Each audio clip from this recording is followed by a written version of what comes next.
ছাব্বিশের ভোটকে সামনে রেখে দক্ষিণ করিমগঞ্জ রাজনৈতিক তৎপরতা। অসম জাতীয় পরিষদের নিলামবাজারের সভায় বিজেপি কংগ্রেস ছেড়ে এজিপিতে যোগ দিলেন প্রায় 2 শতাধিক জনগণ। ছাব্বিশের ভোটকে সামনে রেখে দক্ষিণ করিমগঞ্জ রাজনৈতিক তৎপরতা। অসম জাতীয় পরিষদের নিলামবাজারের সভায় বিজেপি কংগ্রেস ছেড়ে এনজিপিতে যোগ দিলেন প্রায় 2 শতাধিক জনগণ। বিজেপির সংখ্যালঘু শাখা সিরাজউদ্দিন ও করিমগঞ্জ জেলা কংগ্রেসের আব্দুল মতিনও আনুষ্ঠানিকভাবে যোগ দিয়েছেন এজিপিতে। অসম জাতীয় পরিষদ ভাড়াটে নেতা নয়, স্থানীয় কাউকে প্রার্থীকে রাজনৈতিক আসরে জমাতে রাজনৈতিক কর্মকাণ্ড শুরু করেছে এজিপি। রাজ্যের সার্বিক উন্নয়নে আঞ্চলিক শক্তির বিকল্প নেই বলেই দাবি করেন এজিপি জেলা কমিটির সাধারণ সম্পাদক আব্দুল আল মাহফুজ চৌধুরী। অসমের আঞ্চলিক রাজনৈতিক দল অসম জাতীয় পরিষদ এজিপির পূর্ব নির্ধারিত সূচি অনুযায়ী আজ নিলামবাজার যাত্রাপুর রোড স্থিত ফিশ ফার্মার অ্যাসোসিয়েশনের অডিটোরিয়াম হলে দলীয় জেলা কমিটির সভাপতি সৈয়দ শাকিলুর রহমান পৌরোহিত্যে আইনজীবী শামসুল ইসলামের সঞ্চালনায় যোগদান ও সাংগঠনিক সভায় বিভিন্ন দল ছেড়ে আনুষ্ঠানিকভাবে এজিপিতে যোগদান করেছেন প্রায় 2 শতাধিক সদস্য। নবাগতদের দলীয় উত্তরীয় দিয়ে এজিপিতে স্বাগত জানান জেলা নেতৃত্ব। যোগদানকারীদের মধ্যে রয়েছে করিমগঞ্জ জেলা কংগ্রেসের সাধারণ সম্পাদক আব্দুল মতিন, দক্ষিণ করিমগঞ্জ মন্ডল বিজেপির সংখ্যালঘু মোর্চার উপসভাপতি সিরাজউদ্দিন, কার্যকরী সদস্য সমাজকর্মী হেলাল উদ্দিন, কংগ্রেস সেবা দলের সৈয়দ মনিরুর আহমেদ প্রমুখ রাজনৈতিক অভিজ্ঞ ব্যক্তিরাও এদিনের সভা শুরুতেই সদ্য প্রয়াত অসমের জনপ্রিয় সঙ্গীত শিল্পী জুবিন গর্গের স্মৃতির প্রতি শ্রদ্ধা জানিয়ে সম্মিলিতভাবে 1 মিনিট নীরবতা পালন করা হয়। সভার প্রাসঙ্গিকতা সহ আসন্ন বিধানসভা নির্বাচনে দলীয় প্রার্থীর অংশগ্রহণ সংক্রান্ত বিষয়ে বক্তব্য রাখেন এজিপি শ্রীভূমি জেলা কমিটির সভাপতি সৈয়দ শাকিলুর রহমান, সাধারণ সম্পাদক আব্দুল্লাহ আল মাহফুজ চৌধুরী, উপসভাপতি মখলুক আহমেদ, দলীয় কার্যকর্তা রশিদ আহমেদ চৌধুরী, জেলা কমিটির সোশ্যাল মিডিয়া ইনচার্জ তাহমিদ আসলাম চৌধুরী প্রমুখরা। পদাধিকারী ছিলেন অবস্থায় জেলা কংগ্রেসের পদ কি ইস্তফা দিয়েছিলেন?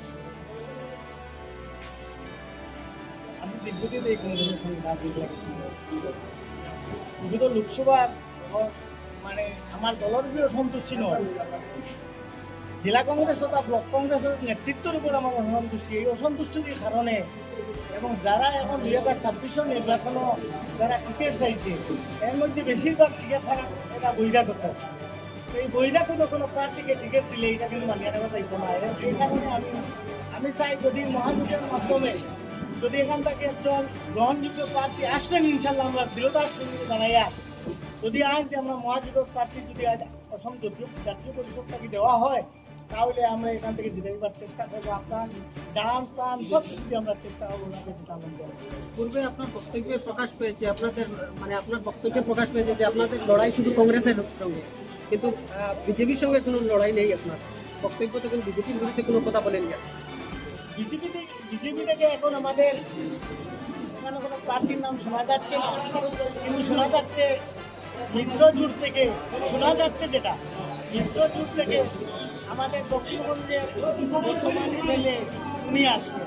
তাহলে উনি যদি দক্ষিণবঙ্গের মিত্রজোটের প্রার্থী হন তাহলে উনার পারফরমেন্স একবারে 0। কাকে বলতে চাইছেন মিত্রজোটের প্রার্থী কে হবেন? যদিও সিদ্দিক আহমদ সাহেব শোনা যাচ্ছে যে উনি মিত্রজোটের প্রার্থী নিজে ঘোষণা দিয়েছেন আমি অগপথে নির্বাচন খেলব 2026। আর উনি যদি মিত্রজোটের প্রার্থী হয়ে যান অগপথে তাহলে আমরা মনে করিও কথা দক্ষিণ করিমগঞ্জ জনগণ তথা আমি নিজে মনে করিয়া যে টান গোড়া ডুবি।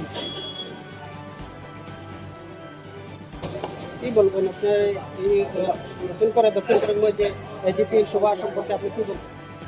দেখুন, আমি একটা পুরো কথা বলতে গেলে বর্তমানে পুরো আসাম দেবী যে সবচেয়ে র্যাপিড গ্রোথ যে দলের হচ্ছে সেটা হলো এজিপি।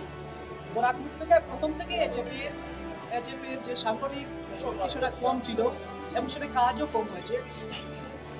এখন যেহেতু কাজ শুরু হয়েছে, আপনাদেরকে আমরা দেখিয়ে দেবো এই 1 মাসের মধ্যে একটি সভা হবে এবং একটা যোগদান সভা, যেটা বরাক উপত্যকার মধ্যে সবচেয়ে বড় যোগদান সভা হবে এই এই নিলামবাজারই হবে। যে যোগদান সভা যেটা হবে, অলমোস্ট একটা সভা থাকবে না, একটা শিবির হয়ে যাবে, একটা সভা শিবির হয়ে যাবে, যেটা মানে একটা জনজোয়ার হবে। এটা কল্পনা করতে পারবেন না যে করিমগঞ্জ জেলার বিভিন্ন যেগুলা রাজনৈতিক সংগঠন তাদের সবচেয়ে বড় যেসব পদাধিকারী তারা এসে এজেপি জয়েন করছে। আর এজেপি রাজনীতি করবে নিজস্ব রাজনৈতিক কর্মী দিয়ে, সেটা আমরা যে গ্রাম্য ভাষায় একটা কথা বলি না, হায়ার ইকলার দিয়ে করবে না। যেমন বিজেপিও চাইছে এই দক্ষিণ করিমগঞ্জে হায়ার ইকলার দিয়ে ক্যান্ডিডেট করবে, এরকম হবে না।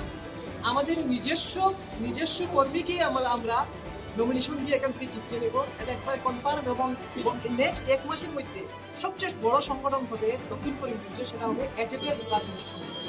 আর এজেপি সেটা শুধু সংগঠন নয়, একটা রাজনৈতিক শুধু না, এটা একটা সামাজিক বিপ্লব। আসামের জন্য মনে করবেন একটা সামাজিক বিপ্লব, যেটা আমাদের আঞ্চলিকতা রাজনীতির মধ্যে নতুনভাবে একটা বিপ্লব এনে দেবে এবং সবাই আমাদেরকে পছন্দ করবে, আমাদের করবে।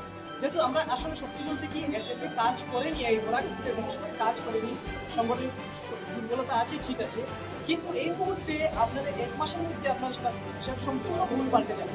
নতুন একটা এজেপি আসবে, নতুন কাজ হবে, নতুন সবকিছু নতুনভাবে দেখবেন আপনারা, এবং এটা আমাদের প্রমিস, সেটা 1 মাসের মধ্যেই আমরা পাল্টে দেবো।